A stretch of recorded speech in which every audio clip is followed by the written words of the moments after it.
All right. So we are doing this again. This is Kevin Hinkle interview 2.0 Electric Boogaloo. So we got everything working. Thank you so much for doing this again and bearing with me for technical difficulties. I was born 85 years old, so technology and me really don't mix. That's okay. This is the beauty of being a guinea pig. Yeah, exactly. Thank you so much, Kevin. Yes. So this weekend, the 12th and 13th, we're going to have Mr. Hinkle, the pro artist extraordinaire and just all around cool fucking dude, at the shop. And it's a little pop-up event. He's going to be, I'm going to let him tell you what he's going to be offering and selling. But this is the first in our artist spotlight series. So he's kicking it off for us. And we'll just get started with a little brief background on you, Mr. Kevin, where you came from, what got you into art, and how you got to where you are today. Thank you. Happy to be back. Yeah. And then people are like, what do you mean? This is the first time we've ever heard you. So all as planned. Yes. But yes, thank you for once again this opportunity, and not only for the interview, but also for this weekend. It's a lot of fun to be able to work with any shop owner, really, and get out there and engage with people, especially someone like yourself that's really interested in art, and it shows, and I love it. Yeah. So as we said, my name is Kevin. I am a professional, air quotes, professional freelance artist. I'm also a graphic designer. I'm a published book illustrator with 7 books to my name. Wow. And a content creator. So I do all the stuff that, most artists have to do in the year 2025, which is be on all the social medias, do live streaming, make video clips, all that kind of stuff. I am in Austin, Texas. I am an Austinite. I'm a native Austinite, but I have definitely not always lived here.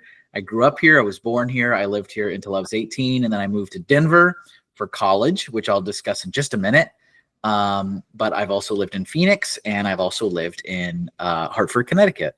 So I am freshly back in Austin, which is really nice to be back. It has definitely changed over the last 20 years, but it's good to be back. Yeah, especially the last 5 years, man. Bye-bye South Congress. My goodness. Yeah, very different. Very different. But yeah, I'm an artist, and I love art. I'm a huge advocate for arts and artists. And just the creative process, if you will. I've been interested in it ever since I was a little kid. I used to draw on the walls, according to my mom. I was hoping you'd bring that one back up. That's amazing. Yeah, and it's real. I wish I could get a photo. Allegedly, there's some photos somewhere of this masterpiece. I think I've seen 1 or 2, but they're more like scribbly and blurry. I'd like a nice crisp shot of me next to my masterpiece on my bedroom wall. But yeah, where were the HD cameras back then, man? Yeah, I know. What are we doing? We had the shoulder mounted video camera, but not the. Oh, nice. My dad definitely had one of the big boy on the shoulder. Make you feel like you're on a movie set. Yeah, with the little VHS popping out the side. Oh, of course, yeah. Yeah, that's how you get Christmas. That's how you capture Christmas. You get Christmas. That is the essence of I guess the 80s and early 90s Christmas. So yeah, I've been interested in art my whole life. I've always wanted to be an artist or a cartoonist or an animator or someone that just creates for a living. That started as early, like I said, as I was 3 or 4, but it also moved into like my whole public education life. Middle school, high school, I took a large number of art classes, far beyond I think most public schools offer, because I was very lucky. I was very fortunate here in Austin that there is like a fine arts academy. So there's certain schools that are designated as kind of places to be if your child is really into art, and that still exists. I know this. I checked to register my son. That's is still so very amazing. Much a thing. Yeah, that when you told me that yesterday, I was like, what? Yeah, like, and if you Texas even yeah, and if you go and you look at like the Austin Independent School District site, you'll see like the Fine Arts Academy locations listed. Awesome. And it's just really cool. It's really cool that they offer that, and they've been offering that, and they didn't stop offering that. Yeah. So, but that means that in contrast to like your intro to drawing in middle school or even high school. I was taking like advanced drawing, shading, perspective, human anatomy, Awesome. ceramics, wire sculpture. I mean, my schedule was just like, I mean, of course I took the stuff I had to take, but like any extra space was like all art. And when I got into my senior year, and you could either like have a half day, I would fill it up with more art classes, and I was a teacher's aide for the art teachers. It's like I just stayed in art all the time. This is where I live now. So it was a lot of fun. I'm really fortunate that I had that. And then absolutely. I went to art school. So I went to college in Denver for animation specifically. So we had some recruiters come to my high school here in Austin. I went to McCallum. I'm a McCallum Knight. And they were pitching for the Rocky Mountain College of Art and Design, which is a school I'd never heard of. I was actually I was really hardly leaning towards Savannah College of Art and Design in Georgia. That was kind of just it seemed like the place to be. Yeah. And then these two guys showed up and started pitching Denver. And they had a really awesome demo reel for like all the student animation. I was like, this looks pretty cool. I guess I could do this. And it's also a lot closer. So I really turned on a dime and just went, I'll go to Denver instead. Nothing against Georgia, but I mean, Georgia, no. Colorado, I'd go to Colorado. Yeah. Yeah. And, also, I mean, Savannah is like a huge art school. I mean, a lot of people know about Savannah College of Art and Design. Nobody heard of the Rocky Mountain College of Art and Design. It's like private little college, small campus. I think like 500 students. So it was like almost be better, right? Smaller class sizes, more professor time, more one-on-one. Yeah, I think it was. So yeah, I moved there to go to college, and I studied animation because I thought I wanted to make cartoons. I now know I don't want to make cartoons, but I know how to make cartoons, and I have a lot of appreciation for the art of animation and what goes into making animation. But I just realized it wasn't for me. It's just an absolutely Herculean amount of work. Yeah. And I'm just like, I'm all right. I'd rather just keep drawing and be able to work on one really nice poster or one, book, as opposed to drawing thousands of images of a character just to get it to walk across the screen. But I know from a young age, I was really interested in making television animation. I wasn't really interested in feature animation, just because I really liked, Nicktoons and Cartoon Network and kind of that era. And it was really inspirational to me. It still is. Some of my fondest memories of watching Nicktoons growing up. Oh, absolutely. But yeah, I just, I studied it. I got my degree in it. So I do have a bachelor's in fine arts with a specialization in 2D animation. But I'm just like, I don't want to be an animator. So after that, it's good. Hey, I know how to do it. Yeah. Another tool in the box. Yeah. Yeah. So I graduated college in 2008, which was, of course, a wonderful recession time. Here's hoping we don't have deja vu, but I couldn't really get a job in art, really. Yeah. Actually, there was a lot of layoffs happening in art and animation, and so it just wasn't a great time. So I ended up going a totally different route, which was working in retail, and then that morphed into marketing, and that was with Lego, the toy company. Yeah. And so which was a lot of fun, and I mean, a whirlwind of a ride. I ended up staying there for 12 years. Wow. And that moved me as well. So that's how I ended up moving from Denver to Phoenix. I did have a very brief stint back here in Austin, just to open the Lego store in the Barton Creek Mall. Oh, cool. And so I was there. I was the opening store manager. I was there when they painted it and opened it up. Wow. And I was like, all right, goodbye. And then I went to Connecticut, which is where the corporate office was just up until last year. Now it's in Boston, so it's not even in Connecticut anymore. That's kind of where I got my marketing chops and learned all about, representing a brand and what does marketing mean. I have no experience in marketing. Aside from that, I'm just, really good at talking to people. My area of that division was also in PR and community management and community engagement. So I'm really good at talking to people, connecting with people, kind of fostering that community. And that's great. That's been, I've funneled that into my business. But why am I here? Who am I here today? What is the Kevin of today? They did a massive layoff, thousands of employees in 2017. And, I was one of the lucky ones, if you will, that got let go. And I figured, is this a time for me to get back to my art roots? Because I hadn't picked up a pencil for years. I had been just engrossed in corporate America marketing. Yeah. And so I was like, maybe this is my chance to try it, like in earnest, right? So, I mean, I've got 2 kids, I've got mouths to feed. I'm like, if this is not enough motivator to make this work, I don't think I'm ever going to make it work. Yeah, And right.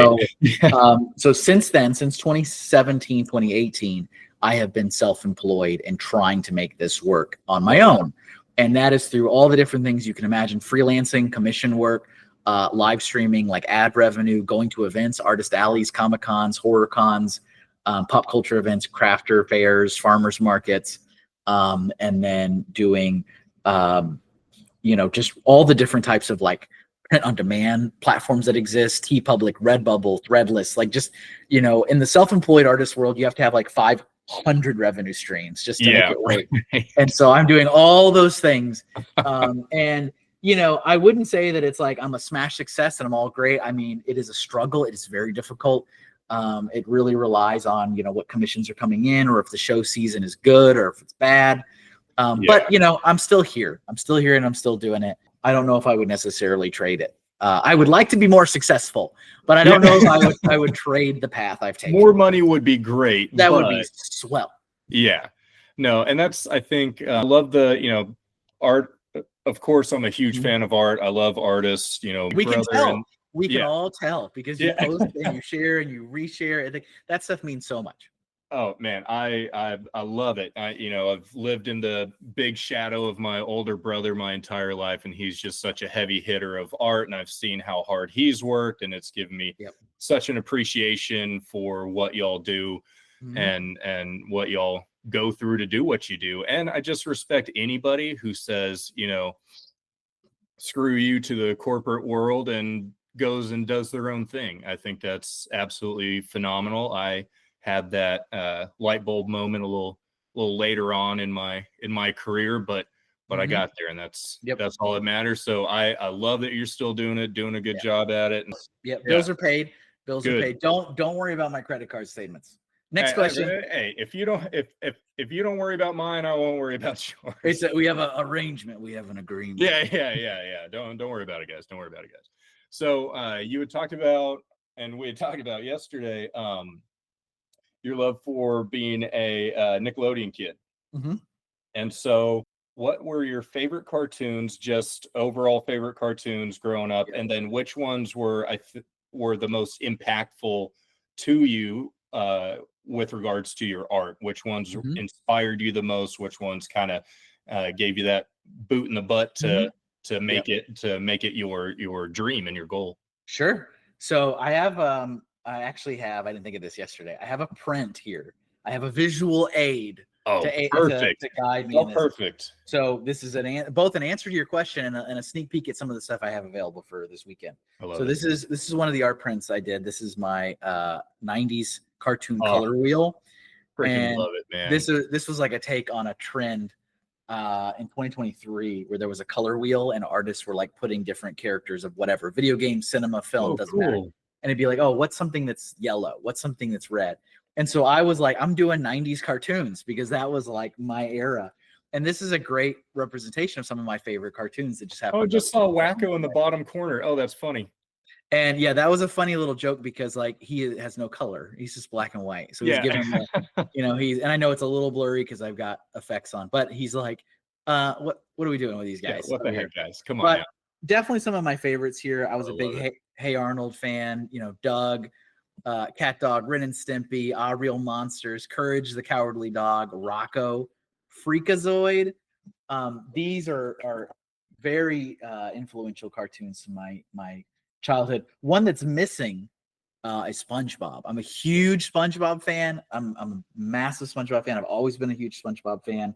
I still am today. I saw SpongeBob on Broadway in New York when they did their musical. That's awesome. I am a big fan. I follow SpongeBob on all the things. I've drawn SpongeBob a million times, but it was too easy. I couldn't just put SpongeBob in yellow. Oh, that's too easy. But those are some really, fond memories and big influences for me. In terms of like feature, feature animation, feature film. Lion King was really cool. That was like one of those moments I remember being in the theater going, man, this is just incredible. I wish I knew how to make this. Just kind of dumbfounded by the process and just blown away. But you know, a lot of I think my real love is in like the televised animation versus the film in cinema. I don't think I went to see a lot of movies when I was a kid. I don't really remember a lot of going to, I think it was too expensive. You're too busy drawing on the walls. You're too busy drawing on the walls. Yeah. Yeah. And you know, I had 4 siblings and it was like, it's an ordeal. It's pricey. So I didn't go to the movies that much as a kid. So I had a lot more exposure to, you know, cartoons on TV. Right.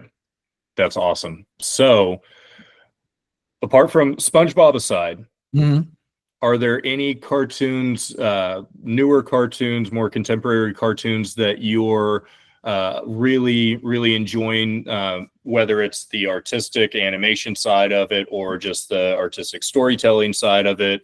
What are your go-tos right now, contemporary wise? Okay, so right now, currently, in the year of our Lord 2025, you know, I was really, really enamored with Arcane on Netflix. I've never played Arcane or League of Legends or whatever it's from. I've never played like, the source. I'm only familiar with the animated show on Netflix, but I really, really enjoyed it. I thought its stylization was incredible, and I thought the story was really compelling.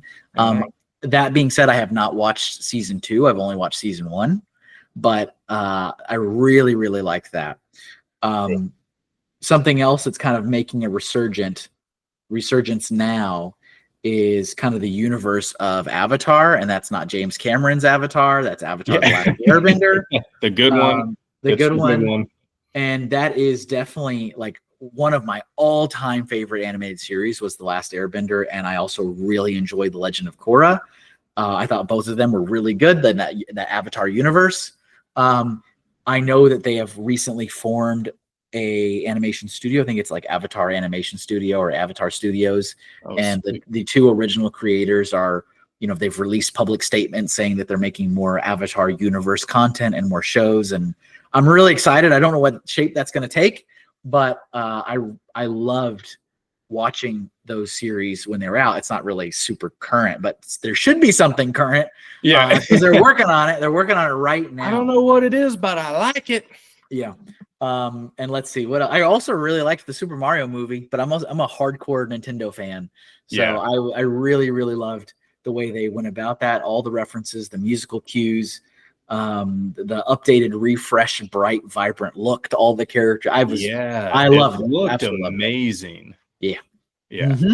And I know nothing about animation, only it looks painstakingly tedious and horrible. Yeah. But I mean, it just looked awesome. Yeah.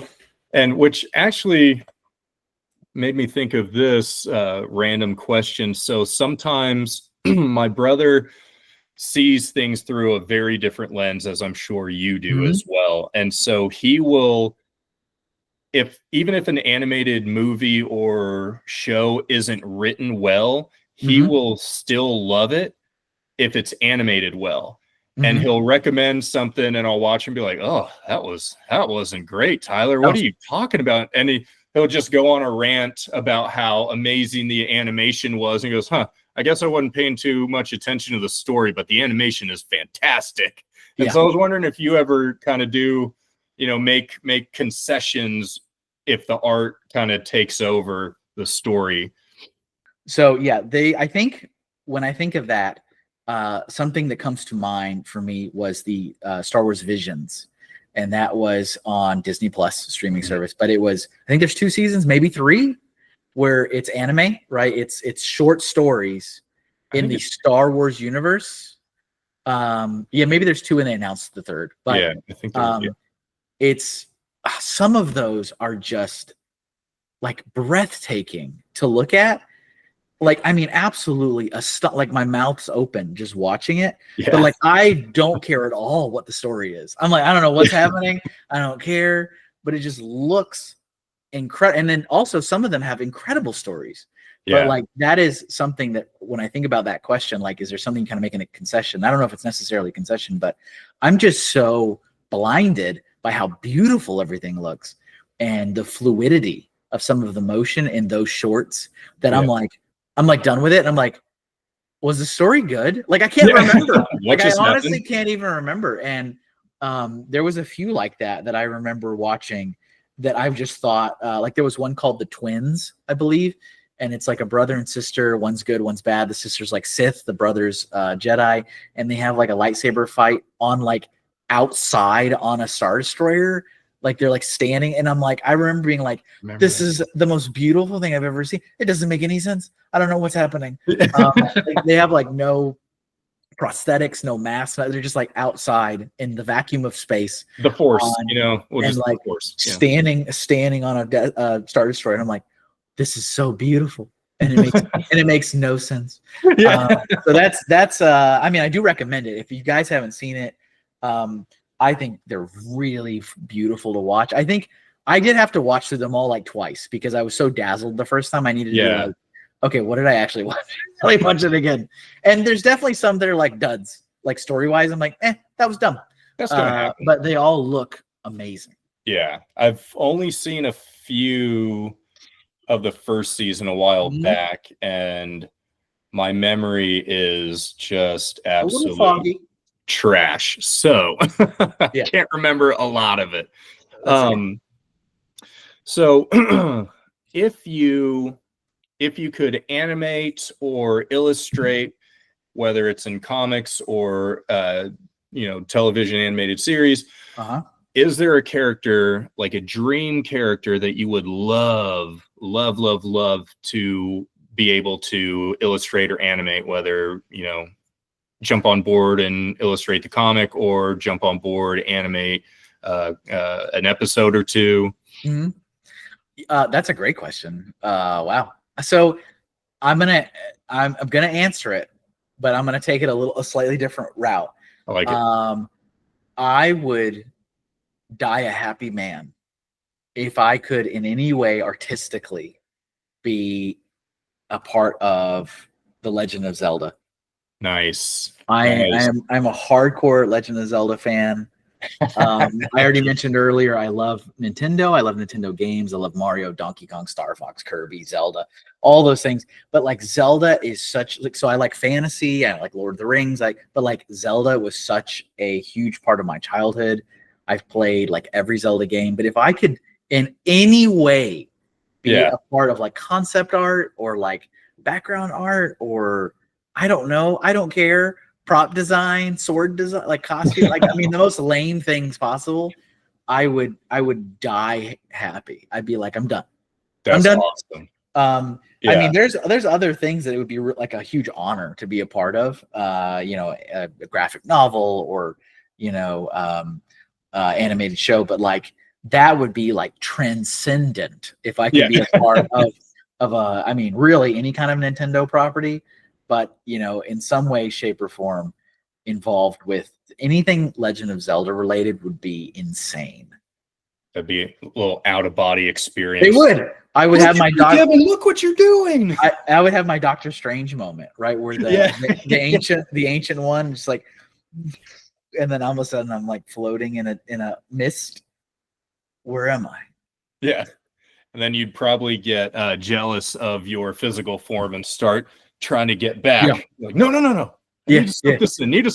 Give me back. Yeah. Give me back. So in the same vein, do you have a favorite character or thing or object or whatever to draw or illustrate? Is there something that you just love doing? So I love drawing things from video games. And one of my favorite things to do is to take old school, like sprite based character art and then reimagine it. So I've done this a few times with a couple different video games, and I really enjoy doing it. I get a big kick out of it, and I was very much inspired by another artist that I found, I believe, on TikTok years ago, who was redrawing all of the Pokemon from their original sprites. as Oh, like just kind of reimagining that. And I was like, that's such a fun idea. It was, yeah. and they were like, day one of redrawing all 151 original Pokemon from their sprites. And I followed them for months. I was like, this is so great. And so I've done the same thing a couple times. So my favorite game, I love The Legend of Zelda, but my favorite individual game is actually a game called Earthbound, which was called Mother 2 in Japan. And it's an RPG for the Super Nintendo. Yeah. And most people wouldn't know anything about it except for, oh, that's the little kid in Smash Brothers that has the hat on the side and the yellow and blue striped shirt. They're like, oh, the kid from Smash? Yes, Yeah. the kid from Smash. But he is from a game called Earthbound. And it's just such a game that's got such quirky charm to it. And I love it. And I've always loved it. I've played through the whole game, I don't know, 30 times in my life. And I spent 6 months redrawing every single enemy that appears in the game. There's 165 enemies, and I redrew every single one. And I did a daily video on TikTok where I was like, day one of redrawing every enemy from the game Earthbound. And it was so fun, and it was so rewarding to me. And so that's something I really like to do, is I like to reimagine like old sprite base, because it's like you can kind of interpret the sprites in different ways. Yeah. Like, is that an eyeball? Is that a wing? Right. And I can do that, and I've done it. And I'll post it, and people will be like, "Wow, I never really thought those were hands." Because they're just cubes. Yeah. And you're like, you back away. And the thing is also that when I do this, I don't like to look at official art. I want to just look at the sprite, because I know I'm sure I could probably find official art and be like, okay, that's what it's supposed to be. But this, but that's not fun. That's not fun. That's not the exercise. No. So I love doing that. I've done that. I did that with The Legend of Zelda: A Link to the Past. I did that with Wario Land on Game Boy, and I did that with Earthbound on the Super Nintendo, where I redrew all of these enemies in my own style from sprites. Heck yeah. That's awesome. So that's your favorite thing to draw. What is your least favorite thing to draw? What gives you horses? Yeah, and if anybody comes to the shop and wants me to draw a horse, I'm packing it all up and I'm going home. Y'all heard it. No horses. I can't stand it. I can't stand it. And here's the thing. Anyone that's on the internet knows you don't ever want to tell your audience your weakness, because they'll exploit it. So I hate drawing horses. I find them incredibly difficult to draw. The anatomy, they always look dumb or dopey or too short, or the neck's not right, or the face looks like a dog. And like their limbs, I'm like, is that a chicken's leg? Is that a human's leg? Like I find them difficult. And my audience knows this. So they constantly make me draw horses, whether that's in live streams, whether that's on my Patreon, where people can pitch things and I have to draw them and they'll vote on it. Like, they're trying to help you out, man. Give you practice. That's all. See, I don't need their help. I went to college. Okay. I have a degree on that wall that says I know how to, I just don't want, I've chosen to not draw horses. That's not what our relationship should be. Okay. You shouldn't be helping me. Just support my art and shut up about horses. So I don't like drawing horses. Also, I'm not terribly good at like landscapes and environments. I have found in my journeys of being an artist and in art communities, either you're a great environment artist and you really struggle with characters, or you're a great character artist and you really struggle with environments. And it seems like that's kind of the norm. It's really delightful when you can find someone that can do both. I think it's magical. And believe me, I can cobble together something, but I don't feel as strong with my background in landscape work as I do with my character work. Yeah. Probably to the point where if I added some landscape to this, it'd probably detract away from the amazingness that, I get that. Yeah, and you don't want that. Nobody wants that. Who wants that? Nobody wants that. So you had kind of laid a couple of Easter eggs from our last interview into this one. And so I'll jump right in. What if your art style had a superpower, was a superpower? Your art style was a superpower. What superpower would that be? Very interesting question. Yeah, first time you've heard it, I know. And it's the first time I've ever heard that question. So I love bright, vibrant, bold colors, bold art. I do have a lot of appreciation for like kind of watercolor and softer, but like my art is usually bold and vibrant and exciting. It packs a punch. And I like to dazzle people. So when I heard this question right now in real time for the first time, I thought, I think my art's superpower is to dazzle people into a state of paralysis. Because you're so enamored. Paralysis. It's like you're completely awestruck. So that's my power. Song Willy Wonka sings, right, into a state of pure imagination or something like that. When he's sitting in the boat and it's really creepy. No, before the acid trip. Okay, great. Yeah. I was like, not that one. Not that one. Yeah, no. Wow, I thought you said you liked my art, but now you're saying it's a bad acid trip? Okay. Yeah. This interview went south real quick. But yeah, I think it dazzles. I'd say that I agree. I'd agree with that. It certainly does. And sorry, I was about to give it away. Who are the artists out right now, or in the past overall, who are the ones that inspire you the most, that have either had an influence on your artistic style or just an influence on your motivation? Sure. Yeah, to continue and get better and grow. I have always been attracted to artists that have like very unique art styles. Yes. And we as someone who yourself, you really like comics, we've talked about sometimes when you're at like an event like a Comic-Con, sometimes a lot of the art style kind of blends together. No offense to the artist, but it just kind of does. And that's kind of where we're at right now, in comic art anyway. Yeah. Heavily curated photorealism. Yeah. And so when we get the little sprinkles of wackiness, people are like, "Oh, that's bad art," and it's like, no. But I mean, there's space for it, and it's great, but it doesn't appeal to me, and so I get really inspired by artists that I see that are really kind of going in a very stylistic, again, bold colors, bold like design choices. And they also aren't typically like your big box, big industry names. They're people that I find on social media and other places that I'm like, wow, they're kind of doing what I'm doing, right? They're trying to make it work, and they have a really distinct style. And of course they have a couple really fun credits to their name. Like they maybe have done a project or two with Marvel or a project or two with WB, but they're all kind of freelancers. And some of those names that come to mind, a gentleman by the name of Darren Calvert. He's in Alberta in Canada. I love his work. He's a art professor, and you can look him up on the socials. I think I follow him mostly on Instagram, where he does Instagram lives too. Yeah. But he does some really fun design work. He's done, I think, a little bit of stuff with DC every now and then. But excellent stuff. Yeah, I looked him up when you send him to me last night. Isn't it great? Oh my God, yeah. It's delightful. I love it. Jeez, yeah.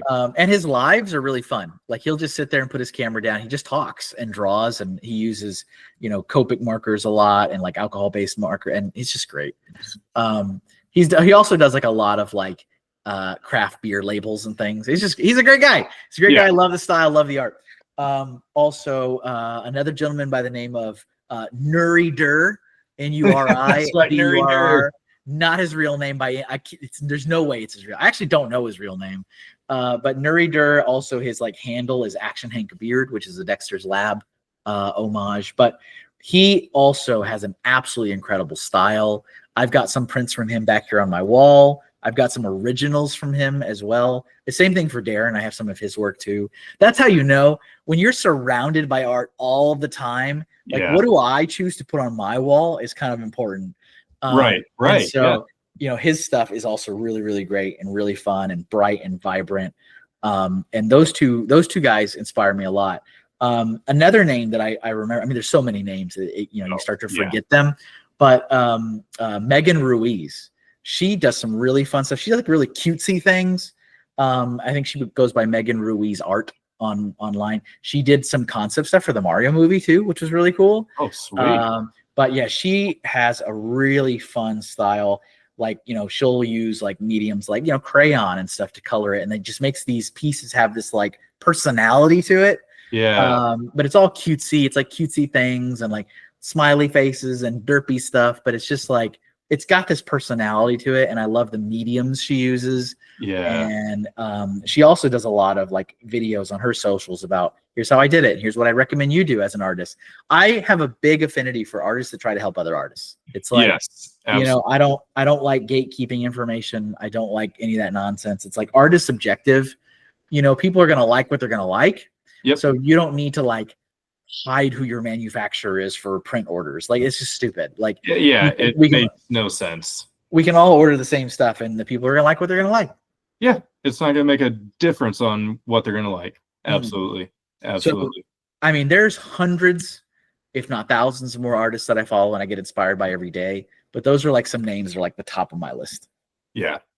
I'm the same way. I love art that's a little bit more stylized because I feel, and don't get me wrong, the photorealistic, photorealistic, heavily curated, crisp, clean, they can still, they're wizards of their craft as well, and they can create action and dynamicism just as well. But in my humble opinion, I love the stylized art because it just makes it more dynamic. It just makes the movement more fluid and more obvious, and it just kind of jumps off the page. And I love, like, Scott McDaniel, he did a long run on Batman, and that's like my favorite Batman run of all time.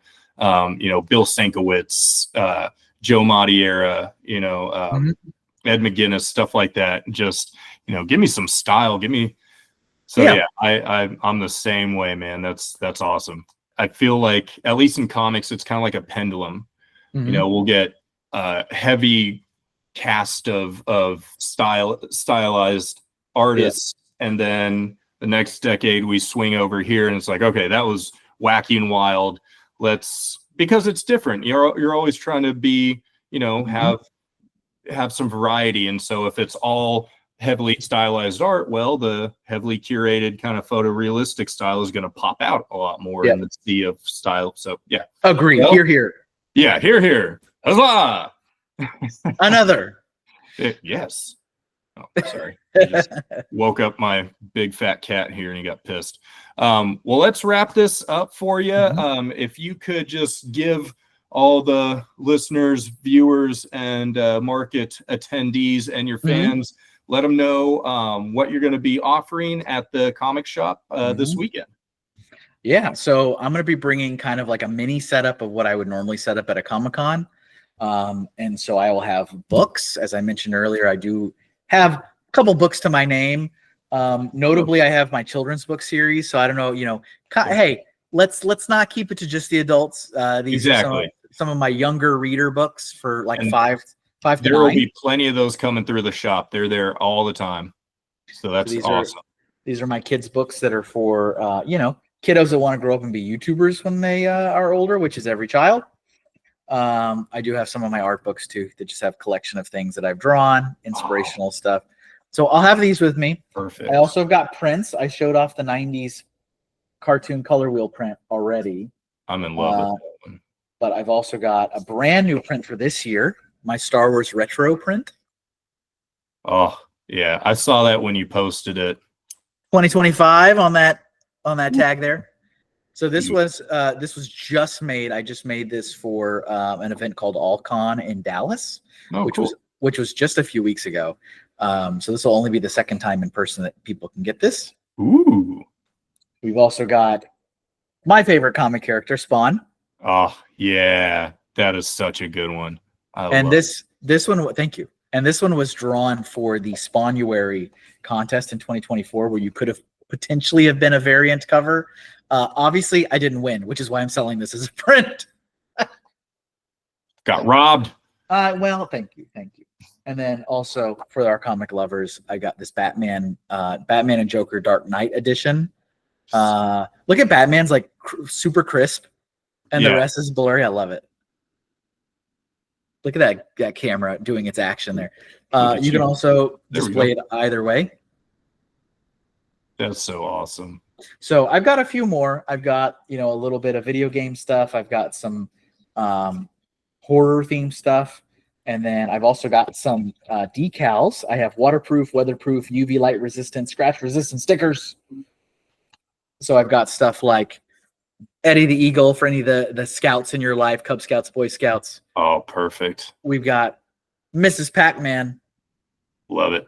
Queen of the arcade. She's got glitter. She's got glitter. I know. Man.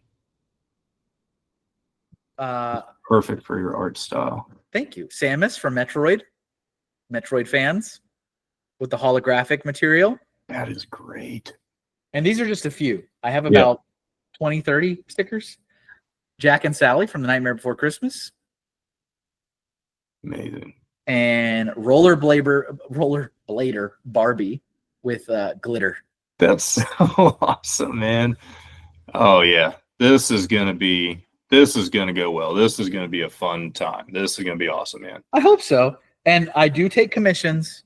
So if folks want to get a commission on site, I do bring my materials to draw for you right then and there. It takes me usually about an hour to an hour and a half, depending on how complicated the thing you want drawn is. Or I can, of course, take your information and you can pay for a digital commission that you would get, emailed to you a week or so later. And, obviously there's a trade-off. I think with digital commissions, I can be a little bit more clean, a little bit more precise, and use some of the tools and kind of give you like a high polished piece of art. But the traditional, you get something to take right then and there. The main difference is I don't have a Control-Z button where I can just undo the error I made. Yeah. I try to make it look as absolutely great as I can. But there is, something fun about having something in your hand that you can buy and watch me draw and take home.